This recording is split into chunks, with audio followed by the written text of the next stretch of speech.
I show it is now 4:00 p.m. on Tuesday, July 1st, 2025. I'd like to bring number one, the order and roll call.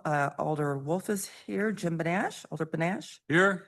and Mayor Kim Smith. Here. Alder Larry Jurassic, Present. Finance Director Sabrina Steger, Here. and our Public Works Director Jared Holter. Here. And also for the record in the audience is, or in attendance also is Kevin Schubert, our city engineer. And is anyone online? Karen Marquart's online. Okay, great, thank you. Number two, consideration and action on minutes from the previous meeting. I move we approve. Second. Motion by Mayor Kim, second by Alder Larry to approve previous meeting minutes. All those in favor of said motion say aye. Aye. Those opposed, motion carries unanimously. Number three, public input limited to 3 minutes per individual. If there's anyone in the audience who would like to give public input at this time, they may do so. Please state your first and last name and your home address, and you have up to 3 minutes. First call for public input. Second call for public input. Third and final call. I will close that part of the printed agenda, move on to consideration and possible action on the following items. Public Works, number 4, County Road SS and 12th Avenue South intersection control evaluation report. Here. Thank you. In your packet tonight is the ICE memorandum, that is the intersection control evaluation. That was performed by our consultant, Short Elliott Hendrickson, as part of the Double S reconstruction project that we did receive STP urban funds for. That project will be going from the approximately 200 feet west of the intersection of Crossing Meadows through the intersection of 12th and Double S. So as part of the design of this project, we did want to look at this intersection and have the intersection looked at as part of the project. In your pack tonight, the memorandum does go through a variety of scenarios. I will go basically through the on page 3, the operational considerations. I just point out, like, the existing two-way stop control. We are at a level of service B in the AM, level of service D during PM peak. The overall intersection operates level of service A during AM, level of service B during PM peak.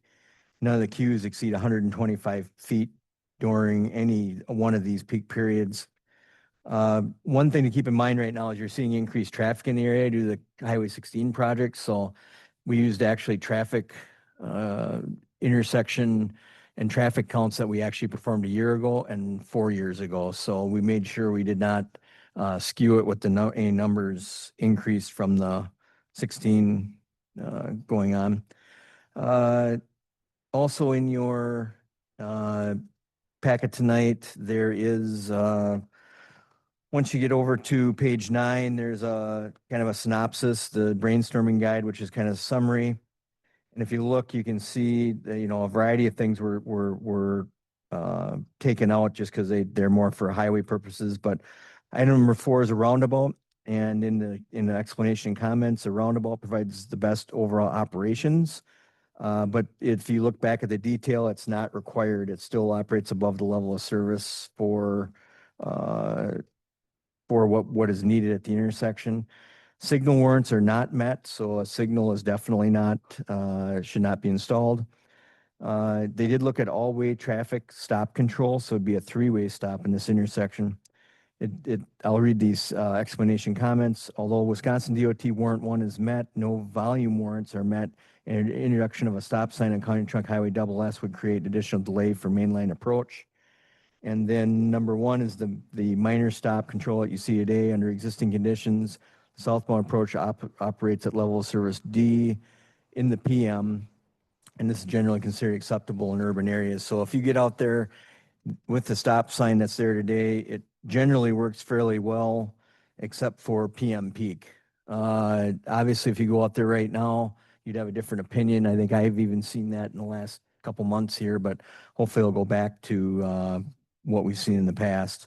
So under page 5, conclusions for the report, the top sentence there, based on our review of safety operations and warrants, existing two-way stop control and the roundabout alternative meet the purpose and need of the study. So basically, the two alternatives are roundabout or keep the stop sign.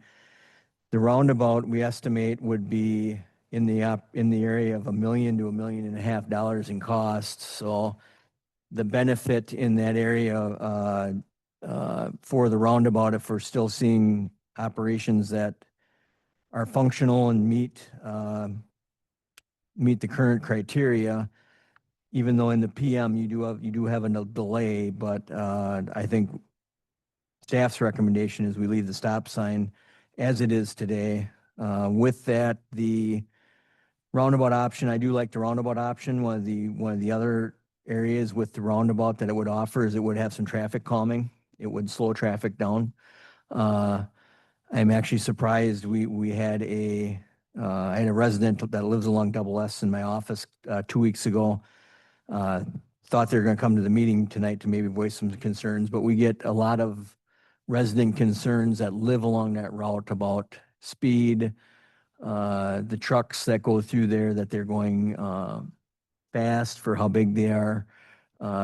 That roadway is listed as a minor arterial, so it is listed as a main street in the city. It's meant to carry traffic by the classification system. So it's not a neighborhood street. It does serve the La Crosse Industrial Park. So we are going to continue to see those trucks. So I guess from a staff standpoint, we're looking for direction on how to proceed with the design. This project will have a public information meeting as part of the design once we have it done for that. And I'm sure there'll be residents that live along that street that will come to that meeting and voice concerns about what they see today. So I guess with that, I'd open up for questions and comments. Mayor Kim? Yeah, I'd like to make a few comments. I did live on County Road SS for many years. And from that experience, I can say, the volume is probably the total volume. The volume on that road is kind of comes at peak times. Sometimes there's no traffic and then other times there's a lot of traffic. And the ratio of cars to semis is probably, there's a lot of semis on that road. They come in off the interstate and then they go down to the industrial park. And so when thinking about this, I really like the idea of the roundabout being a traffic calming measure. I don't like the idea of envisioning, the semis downshifting and trying to stop and go. I feel like that puts a lot of additional impact onto the neighborhood and onto the road itself. To me, it seems like the roundabout really offers a lot of the things that would be more beneficial to both the neighborhood and the flow of traffic. If you could just kind of comment on those traffic issues, Jared, I would appreciate it. Yeah, the roundabout, so with the intersection control evaluation, it's basically saying it to the DOT standards, the roundabout or the stop sign, single stop sign would meet the typical what's allowed for the level of service. Now you are getting down to level of service D or even E at times, which is almost failing, but it's not there yet. The roundabout would definitely be a better alternative for PM peaks for the left turn, but do we put it in for the actually the time hour that it's really needed? One thing that I thought was interesting in the report is the fact that over a 5-year period on page 2, a total of 3 crashes occurred at that intersection. That's really low. For the traffic volumes out there, it's just part of it's because it's a 3-way and not a 4-way. Just as a side note, we are looking at down this corridor at Oak Forest Drive and 12th Avenue. That's been an intersection that's drawn comments over the years too, and we ran the traffic crash history on that. And I think we're going to apply for federal highway safety improvement money for that intersection, but there's much more crash history there. We really don't have the crash history here that dictates, putting it in. The other thing is also the impact if we install the roundabout at the intersection. would be the adjacent property owners. We'd start getting into the one individual on the northeast corner. Have to do something with his driveway because it's right on the intersection. And we'd be getting close to the two houses there, just trying to get it in. But, you know, I don't have a good traffic calming solution for that area. It's one that is it's more of a policy decision on what the vision is for the city and if that's where we want to put resources in the capital improvements budget. Alder Larry? Thank you, Chair. Yeah, I live only a few blocks away from this location and it's correct that only 2 times during the day, and that's the morning shift, and then around 3:30 is the other time, and 5. Sometimes it's backed up on 12th quite a bit, but I can't see any other thing other than the traffic circle to even it out more, or a 3-way stop. But then you got trucks coming up that hill to get up to that point and then stop and then crank it up to go. I can't see that right now. It doesn't look good, but I'm looking forward to seeing what the public has to say on it. So thank you, Chair. Thank you. Sabrina and then Alder Jim? Thank you. So my question is, would this be like a mini roundabout similar to the one that's on East Ave? Yeah, it'd be a combination, kind of like the one at PH. We'd most likely try and fit it into what's there. It'd be smaller. In my mind, we'd have to hire someone to design it, but in the and put it in the packet. Oh yeah, if you go to page 10 or 10 in our packet, there's a conceptual layout of the possible roundabout. But that is probably the worst case scenario there. We would probably go with something smaller than that, but that is the prototype design of a DOT roundabout right there. We would probably not end up with one with grass in the center. Because it would get driven over by those bigger trucks pretty regularly, correct? Alder Jim? And looking through this, Jared, it's got LOS level of service, goes A through E, but nowhere in the packet does it explain what A, B, C, D, and is. So A is the best, F is failing. So if you have F, you should be trying to do something to get to a higher level. A is obviously a perfectly running system where everything is working perfect. One of the things I would say is under the 2-way stop control, the intersection as a whole in the AM on the middle of page 3 operates at A, and the PM it operates at B. Part of that is the east-west road does not have any stops, so it's going through fairly well. So overall, the intersection as a whole is working. It's just the traffic trying to get from 12th onto Double S, in particular to make a left turn, is where we're seeing the lower level of service. And having traveled that road many times, unfortunately right now with Highway 16 closed, that there's a great deal of traffic going through there and a lot of congestion. It seems like the hardest part is when you're southbound and you want to go east or west. And when you want to turn east, you got traffic coming from your left. A traffic or a stop sign to your left would alleviate some of that problem and allow the semis that are going up that hill to continue further east. With the roundabout, it seems to me that once you get the traffic with a semi-tractor trailer, they're going to have to downshift anyway to get into that, to travel it at 10 to 15 miles an hour. So they're going to be downshifting anyway. So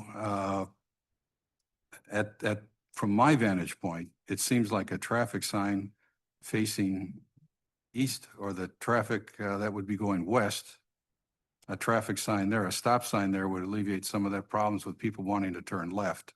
The traffic doesn't seem to be coming so great from the right sometimes as it does from the left. I think just for clarity of the intersection, everything, you wouldn't want to put a stop sign on one side, not the other. I think either you're going to go 3-way stop sign or keep it the way it is. I think like having the one section stop, because then the people coming, because then the left turns, basically that left turn is going to be have the right of way. When you're coming from the La Crosse Industrial Park, the left-hand turn onto 12th Avenue South is going to have the right of way. And I think that's going to get confusing. Mhm. I have seen intersections where it is like that, where there are only, one has a right of way and the other two have to stop. So I'm just throwing it out there thinking that, to me, when I get there, the hardest part is turning left, not right. Predominantly, when you see that where you have an intersection where one side stops and let the turn have the turning movement, typically it's where there's the predominant traffic movement is the right-hand turn or left-hand turn. So then you're stopping the one other leg. But in this case, we've got much more traffic on double S than we do 12th. So Well, then it seems if that is not, if that is not acceptable and a three-way stop is not acceptable, then you're just left with a roundabout. But it just doesn't seem like that intersection is large enough to accommodate a roundabout. Unless, as you say, some of the surrounding homeowners in the area give up some land to make that viable. even with the mini roundabout or a condensed smaller roundabout, we'd have to purchase right away. We would have to, now we do have some right away on 12th Avenue. It's actually almost 100 feet wide. So we do have a little bit of extra right away on 12th Avenue. Because it was actually bought as two lots years ago. It wasn't actually platted as road right away. So we do have a little bit of room, but it would be tight. We would definitely be purchasing land from people. And as Larry pointed out, I think the three-way stop, and as the mayor pointed out, if you have those trucks try and stop, it's just going to be more acceleration and from the stop sign for the other. I think you're going to have more impacts, especially to the homes that are within, say, 3 or 4 homes of the intersection. They're going to have more impacts than they do now with noise. Mayor Kim? Jared, I had a question. Is it completely off the table now that 12th Street would extend down? So the Wisconsin Department of Transportation has not, they have basically eliminated the options to do the extension 5B or the one of the roadway projects going down through the marsh. So the DOT probably 7-8 years ago looked at doing from this section through from 157 extended to go down toward Gillette Street as a separate project, and even that has been taken off the table. So right now, there is no project unless the city deemed it in their interest to extend the road down and get it down to 16. But there is no DOT funding and nothing in their planning documents anymore to extend the road. Okay, I asked because that could potentially have impact on how to view this intersection. Because I feel like for many years we viewed it as a temporary situation. So now it seems as though it's time to view it as a permanent situation.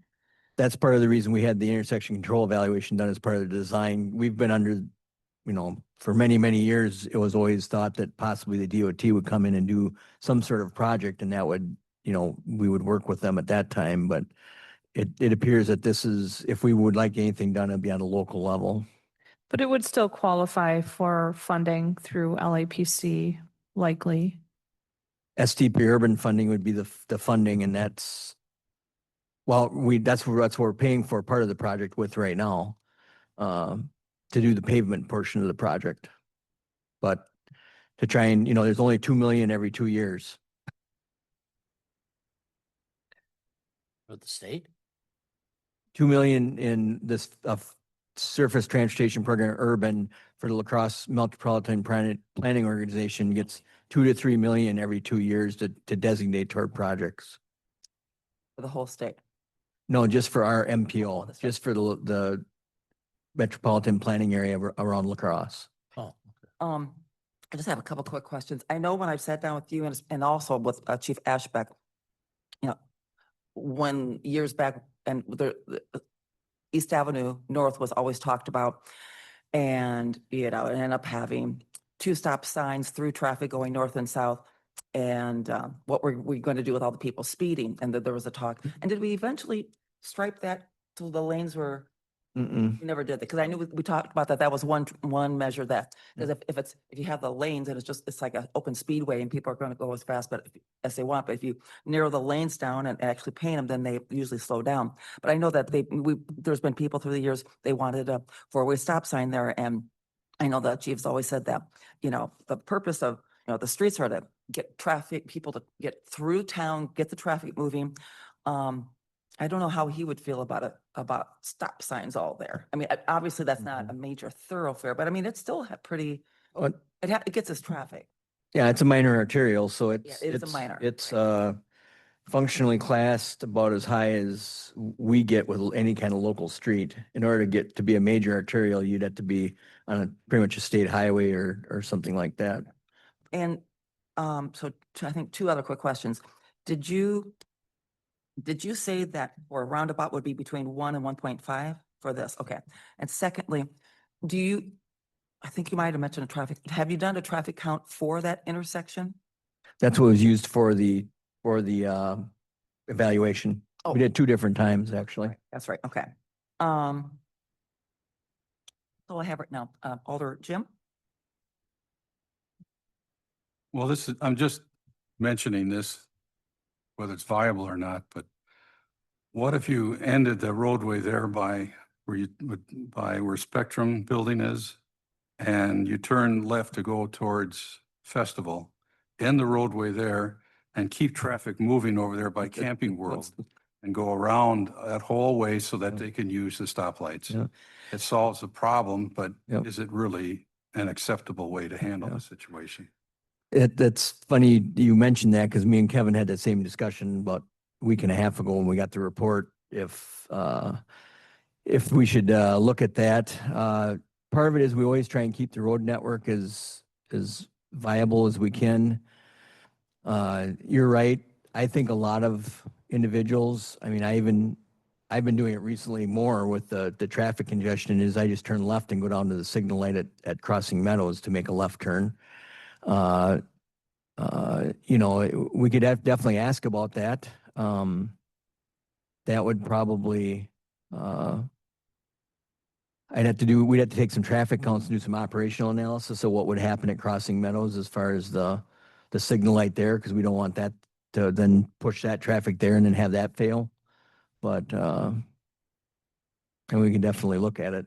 It just seems like if you're going to spend $1.5 million and you're going to have to contend with homeowners who may be losing property and traffic that's going to be basically in their front yards, it might be a viable alternative if it could work out that way. It's a possibility.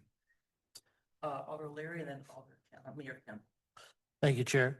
The one I think is going to complain the most is that property on the northeast corner there.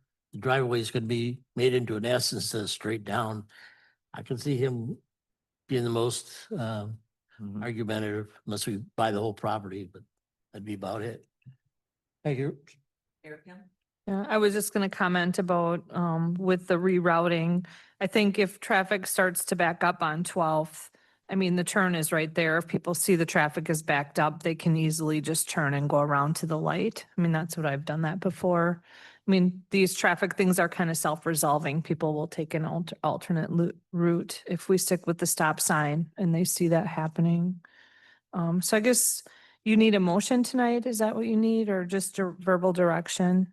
Well, I mean, we're just looking for direction, because we don't want to have the consultant do work and then come back and present it and then have, I mean, it's been good discussion. It's all, been good discussion, but we're just looking for what direction we should go.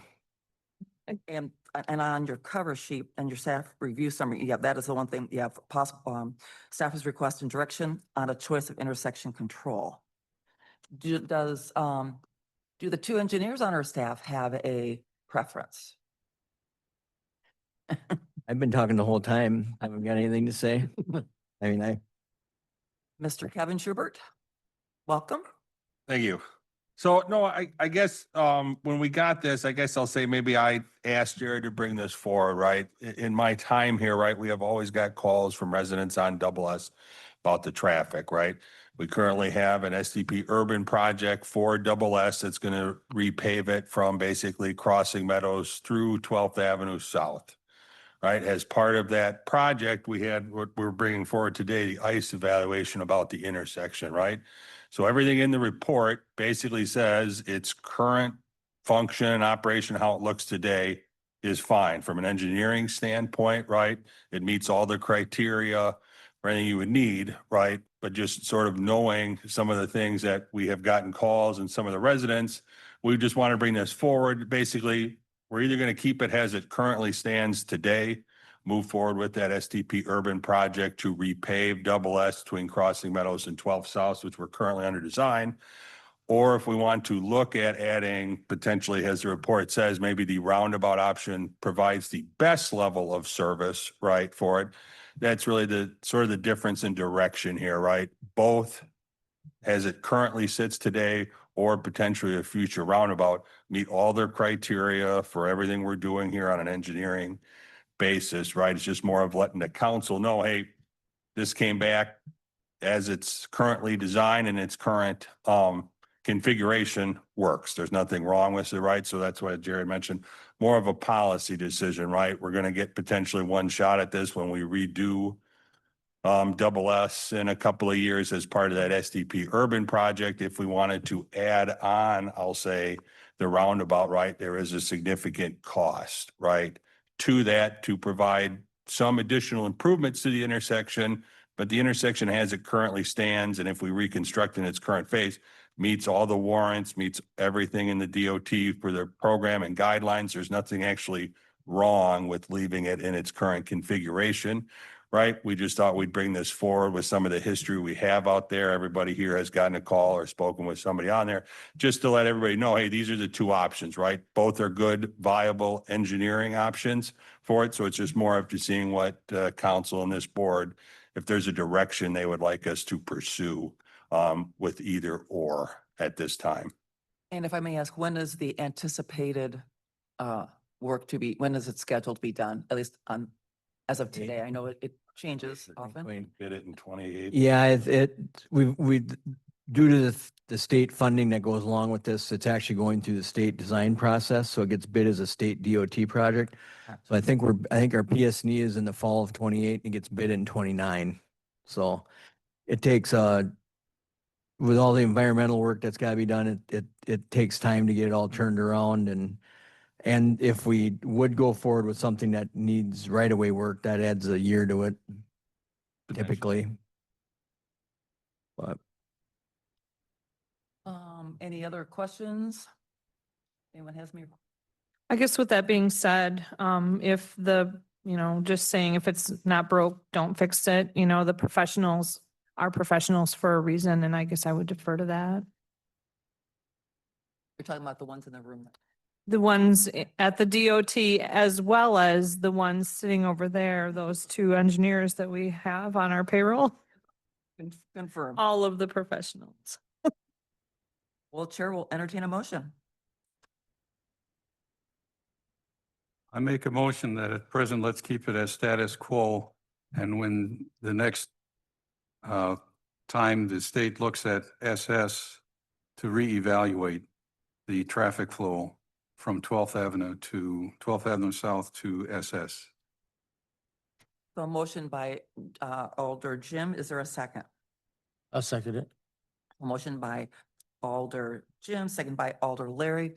I'll be honest, I did not write all that down. So could you, what was that again?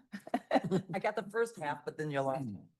I think keep it as status quo for right now, and then at later date, when the county SS is to be redone or restructured, at that point, if the city needs to do something with 12th Avenue South and SS, we would review it at that time to see if it's necessary to add stop signs or roundabout. Okay, thank you for that clarification. I've got it now. A motion by Alder Jim, second by Alder Larry. Discussion. Mayor Kim? I mean, I guess I'll just say that's kind of difficult to have that because so when, I mean, to have that in the motion, that's kind of difficult to capture, like for staff to be able to know that for some vague future thing. Is that part of your normal policy anyways, Jared? Yeah, I think, you know, just the wanna make direction I sure. would take from that motion is that in the we should continue to look at our options okay. in the future. And if there's future work to be done, we would review it again. Perfect. Thank you. Thank you. Thanks for that. So status quo is just, so the motion essentially is we'll sit on it and we'll review if, in the future, if and when things change and reevaluate. I thank the department for their engineering study. Alder Larry. Thank the department for their engineering study, that's all. Definitely. If I may ask, so did SEH, did I'm assuming that we paid them for this? Yeah, this SEH did the report to the Wisconsin DOT standards. That's when it's got the DOT logo on it. But SEH did this, and this was a part of our request for request for proposals. Is this work was listed in there? So their traffic engineer actually performed the evaluation. Any other questions or discussion before we go to a vote? I'm going to do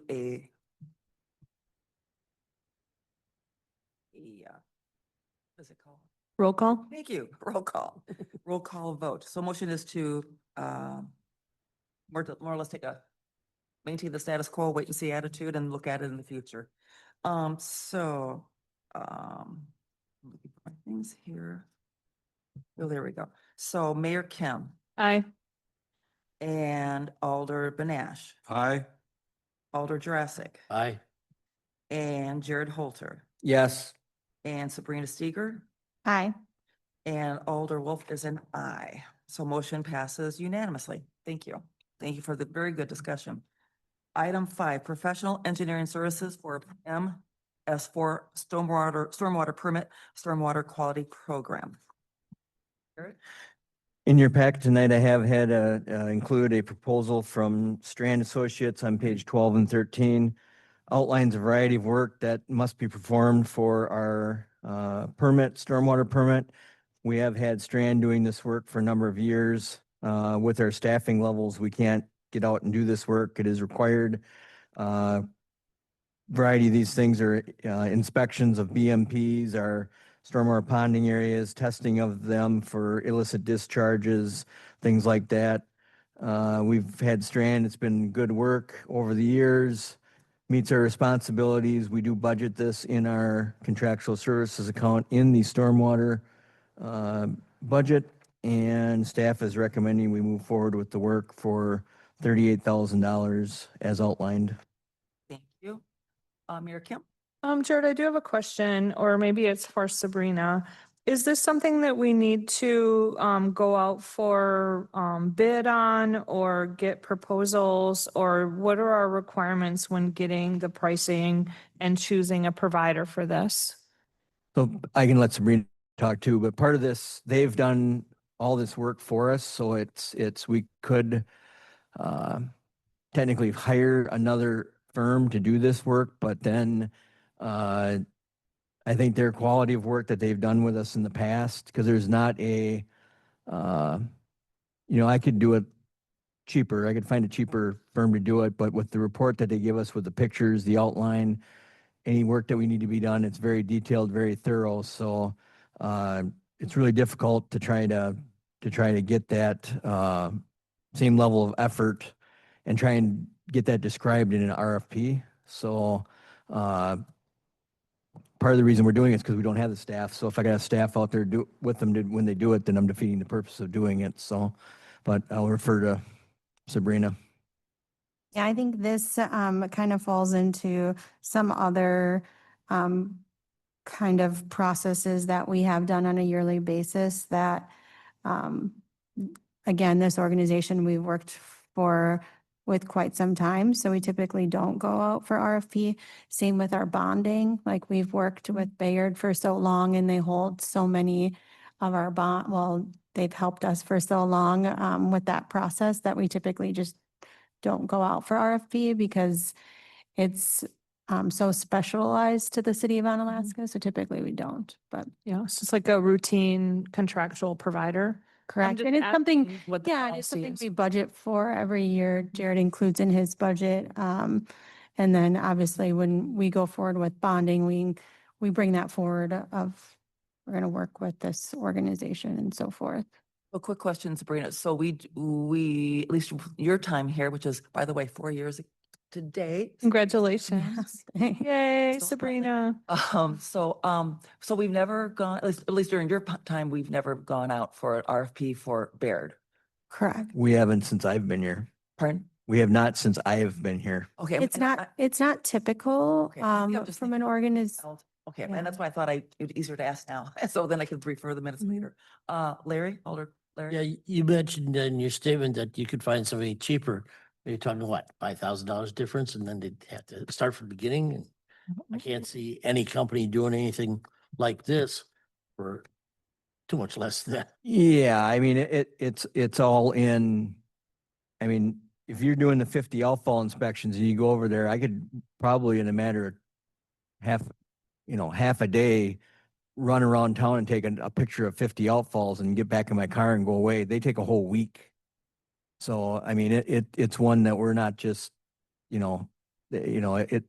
amount of thoroughness and it's very difficult to, it's almost like the bonding thing.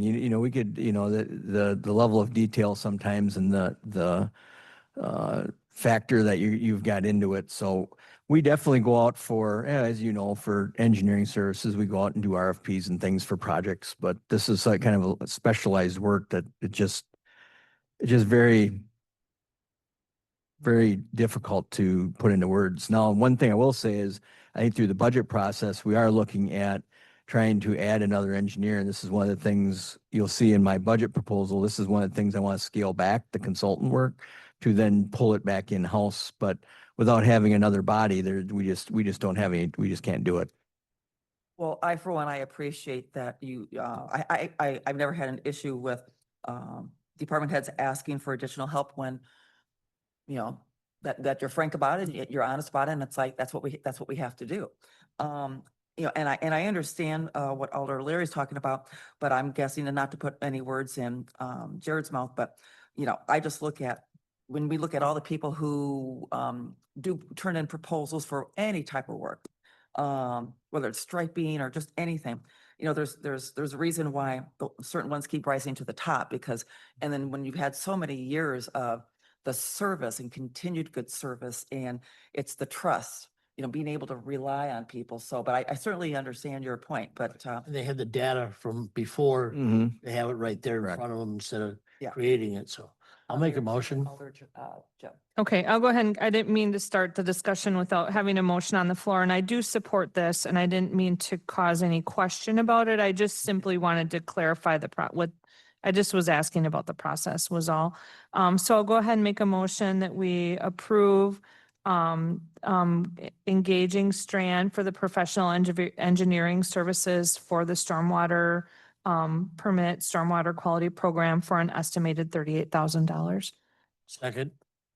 Motion by Mayor Kim, second by Alder Larry to approve SEH in the amount of 38, not to exceed 38,000. No, it was an Strand. estimated, Sorry, estimated 38. Yes, estimate.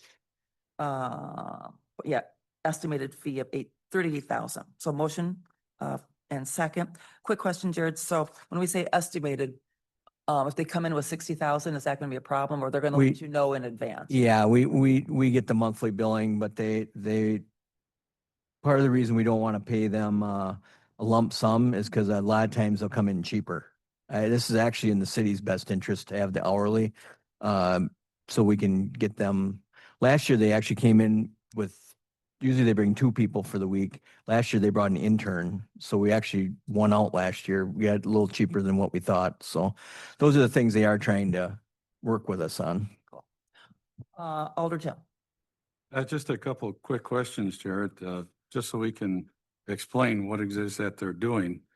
When they talk about best management practices, sewer outfalls, what that might be, infiltrometer tests, what those are, and they also do soil borings. to find out if there's any illicit discharge anywhere. Maybe if we could get that in the record, explain exactly Yep. what they're doing.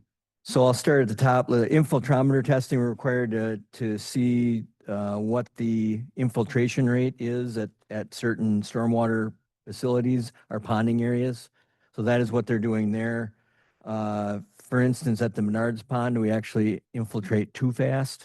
We're working on, when the TIF project gets done, we'll be redoing the bottom of the pond to look at that for slowing it down. Best management practices, those are making sure, like, let's say at Rolling Oaks, we've got a wet pond that's at the end of the outfall, making sure it's still functioning. It's not like blown out or something. We actually have one, if you look at the detail from last year's report, they took pictures. There's a pond below the roundabout at Riders Club Road that we've got in for a project for $650,000 in the proposed capital improvements because it's shot. It's washed out. It's to the point where it just needs to be redone. So obviously our best management practice is totally not working there, but sometimes it's adding riprap, sometimes it's regrading something. So it's a variety of things like that. The illicit discharge is making sure, we don't have anybody dumping oil or grease down the storm sewer. For instance, a couple of the schools have water from their chiller systems coming down. So they have to test that to make, because there's water flowing, they have to, even though it looks like clear water, they still test it. Have to get that testing done, which we pay for. If they see any sheens or anything, then that's a whole different thing that we would investigate further. So there's a variety of things that they are looking for in that. And then we get a report with all those that then we go through and try and prepare work to be done to meet what they've shown. If Thank that- you. Thank you. Any other questions, concerns before we go to a vote? All those in favor of approving estimated 38,000 for SCH, say aye. Aye. Those opposed, motion carries unanimously. Item 6, South Kenny Cooley Road Storm Sewer Repair. Item A, approval of quote for emergency repair under Wisconsin State Statute 62.15, Parent 1B for storm sewer outfall repair. Jared. In your packet tonight, I do have a picture. I also have 2 quotes for this work. This is another project that will be in the capital improvement budget, but has gotten moved up to the emergency situation. I'm going to play a video that will tell you, if you want to watch the video.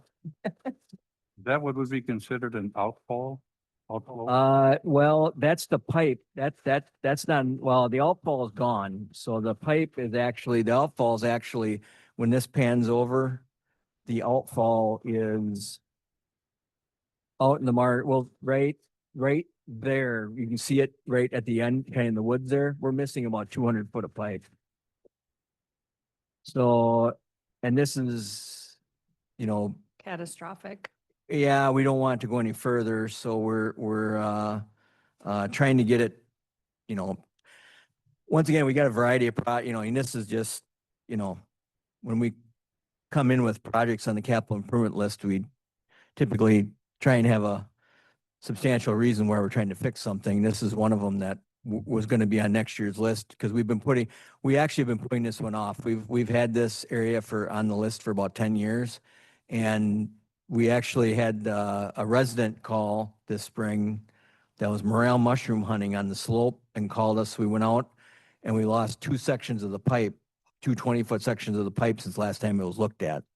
So we lost 40 foot of pipe in a matter of 1 rainstorm. So we don't want it to get back to South Kenny. So just an example of trying to, we try and make things last, we try and make things get by, but at times it's just, you end up in a situation like this because we didn't do it proactively. So basically we got a quote from Gerke Excavating for $84,965. I think it's 60 cents, but I can't tell for sure. And then another one from Ellefson that was for $110,356. So we're recommending to have Gerke do the repair for the 85,000 approximately. And we do have monies in the capital improvements fund balance under stormwater that we could utilize to pay for this work. And then after this, we'll have to approve the resolution for the emergency repairs, if you so choose. You're talking about the 84,965, 60 or 80? We'll call it 60 cents. About 60. And then the second amount is on the back page, page 7, That- the 110,350. Those are two quotes. So we have two competing quotes. Same thing. So we're Yeah. gonna go with the Gerke. one. Gerke, yes, correct. That's what I would recommend.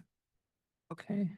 I'll move to approve the Gerke quote as described for the emergency repair for the stormwater. I will second that, and note the amount is the 84,965.60. Discussion. Alder Larry? When would this be worked on then? Immediately? Yeah, it'd be this year. We'd have to get in their schedule and make sure we can get it done. So. Okay. But obviously we're getting emergency authorization, so we're trying to get it done as soon as we can. We waited a month for the second quote. I didn't want to bring it in with only one quote, so we waited a month for the second quote, or I would have had it here last month. Thank you. Any other discussion? Hearing none, all those in favor of said motion say aye. Aye. Those opposed, motion carries unanimously. Item 6B, Resolution 16-2025, declaring an emergency under Wisconsin statutes 62.12, parent 1B for South Kinney Cooley Road repairs. I'll make a motion to approve resolution 16-2025. Second. Motion by Jared, second by Mayor Kim to approve Resolution 16-2025. Mike, one quick question is, so we pay for it first and then we approve a resolution? Yeah, there's no sense approving the resolution to authorize emergency work if we don't approve the work. So that's kind of the reason that we're doing it in this order. But we still need the resolution to approve the emergency. That's an emergency repair.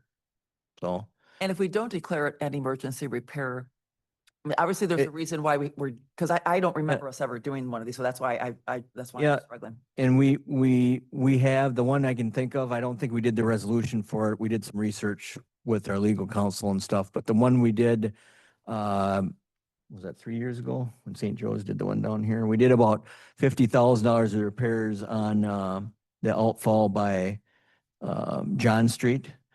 And that was one where it was literally getting so close to the highway, we were worried that within days it could go. So we actually hired a contractor and just got the work, we did the work. But that was one also where it was an emergency repair. So this is probably in a gray area, whether it is maintenance or it is a public works project.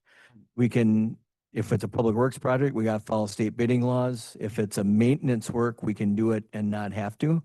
But I think we're just covering our bases here by declaring it emergency work and then getting it done. Because this is, it's more of a rarity for that to happen. isn't it? Correct, yeah. That's what I thought. Yeah. Okay. Excuse me, any other discussion on approving Resolution 16-2025? I'm assuming we do not have to do a roll call, correct? It'd just be normal? Okay. I'm assuming this, we don't have to do roll call for this No, resolution no, because it no. doesn't affect mine. So all those in favor of approving Resolution 16-2025, say aye. Those opposed, motion carries unanimously. Number 7, Xcel Energy Transmission Line Replacement Project. Jared? In your packet tonight, on page 20 is a letter from Xcel Energy that was given out to residents, along with on page 21, a map. The Xcel is replacing the 69 kilovolt transmission line from the Great River Landing, the downtown substation, along Highway 35 to Troy Street and up East Avenue. Just wanted to bring it to your attention. There'll be a lot of heavy equipment on East Avenue and on those streets.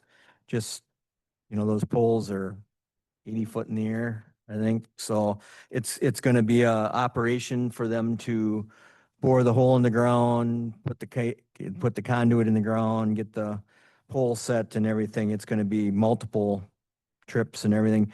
Kevin did approve the working right of way permit for this, but we wanted to just bring it to your attention in case there's calls. Questions, Alder Larry? Yeah, is this gonna be the boulevard then, not in the street? correct? It's going to replace the existing overhead transmission line. Overhead. I'm sorry. Overhead, yeah, it's an overhead. So when you go up East Avenue on the right-hand side, it's the bigger transmission line that runs right up East Avenue from Troy Street.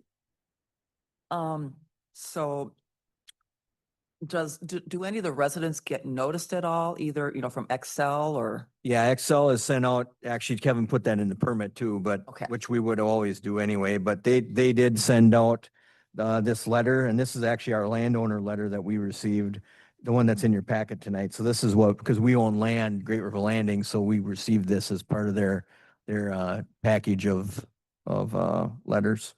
Okay, yeah, I just thought it would be helpful if people knew, especially with any vibration or noise or, Yep. yeah, it just helps stuff. I would assume in the end, it's going to cut down on phone calls for us and you guys, so that was just for a FYI. Yes. Okay, Yep. thank you. Moving on to item 7, Excel Energy Transmission Oh, Line. eight. Oh, I'm Eight. sorry, 8. I didn't cross it out yet. Change number 8, change order number 5 for Onalaska Community Center project. In your packet tonight, on page 23, there are outlined 7 items for a net increase of $16,724.90. This will be paid for out of the project contingency for a variety of small items as as the project was being finished out. I make a motion to approve change order number 5 for the Onalaska Community Center project. The total is $16,724.90. I'll second. Motion by Mayor Kim, seconded by Sabrina Steger to approve item number 8, the change order in the amount of $16,724.90. Discussion. Alder Jim and then Mayor Kim. No, I was just, I'm sorry. I saw you. Alder Jim. Well, the only thing is I would mention, and this is the 5th change order. Is that Mhm. common for a project this size? Yeah, I mean, I can let Like, Kevin talk a little bit because he's kind of been running the project out there, but there's always some of the change orders we had previously were changes in the kitchen to make it more robust. There's always something that you get going. We added one of the larger ones was they added the volleyball nets that come down, things like that, that once you get into it, you're like, this would be better over here, or unforeseen conditions. We had some of the change order work involved some of the outside stuff to make it fit better with the baseball, softball field next door and things like that. So some of it you're going to have, that's the reason you had the project contingency. So, and we're still, I think 70,000 under the contingency total or something. So we did expend a lot of money in the contingency for change orders, but I think there was good value in everything that was done. There was nothing that was like, I'd even really look at being an error or anything in the stuff we change ordered in. So if those things had been done in the first place, then there wouldn't be a change order is the way to. If they would have been in the project to begin with, yes, but then theoretically, the contractor would have charged more in their original bid for these items As part of the RFP. as part of the original bid, correct? Thank you. It's kind of like building a house. That's why I don't want to build a house. Yeah, you get started and it's like, I really like this bigger or whatever. Larry, did you have a question? Yeah, just a quick one. Remove the lines from the old crosswalk for It wasn't, $1,200. yeah, I'll do it for $5. I'll let Kevin go. Yeah, in the plan, right, as part of the new building, right, we actually moved the crosswalk north on 6th Avenue North and included in the plans. And when we reviewed it and staff and the thing, we missed that we didn't have it in there that they needed to remove the old one. So And they Just do the power washer and take the paint off. No, they gotta you use have a to grind it pavement off. grinder, Yeah. I watched the guy do it. He was out there for, We hired the professionals, Okay. right? We had Farner. And this would be a comment to Alder Banash's comment about the number, right? When you get into a project of this scale, right, you deal with this stuff, right? I think for the project, our contingency was only 8%, right? Sometimes those could be 10 or 15% of an additional comment. And Sometimes you got to remember when we hire a consultant, right? We are hiring them for professional services, not perfect services, right? There's always an error or something here, or you miss something, right? So that's always a good one to do when we get into this stuff, right? And we hire these people, right? They're human, right? Oversight, right? Myself, I was in every design meeting and every meeting here, and there's still stuff we missed that I should have caught, right? So it's just sort of the nature of the beast when you get to a project of this scale, that there's going to be idiosyncrasies you need to change. Some of them in the beginning were actually state required, right? As part of the kitchen, they required the hood, the grease trap. Those were add-ons that the state put on. Some of it is, like Jared said, the volleyball nets, the park staff, asked and the board approved, some additional changes to make their functionality easier. So just sort of how these projects go, especially one of this size. Any other questions? Let's see. So I do have a motion and a second. All those in favor of item number 8, say aye. Aye. Those opposed, motion carries unanimously. Number 9, East Main Street and Theater Road Traffic Signal Project. Actually, the press release was just sent out by Kevin today. So in your packet tonight on page 52, we do have the letter from the DOT for the public meeting that we had, where we invited in all of the adjacent landowners and businesses, and we had no one show up. Oh, So, but just, this is more for information. Once again, project's scheduled to start Monday, be finished approximately August 15th, depending on weather. And during the project, it will be a 4-way stop. So the traffic signal will be down during the project. So, due to ADA regulations and once again, we received STP urban money towards this project. So it's bid by the DOT. We are, we're not allowed to close. You obviously got to get pedestrians through somehow. So we are doing staged work. So they'll basically be doing a handicap ramp or a corner once each week. So it'll take 4 weeks to get all 4 corners done. So this is information again, in case anybody gets any calls or complaints. So. any questions? Oh, Mayor Kim? I have a question. So how will the timing of this kind of tie in with the roundabout on the other end of the thing? Only because I know people will ask me and I want to be able to respond appropriately, including the comment about the number of people that turned out at the public information. That was helpful information. I can use that. Now, the public information meeting, we had a public information meeting earlier on the project.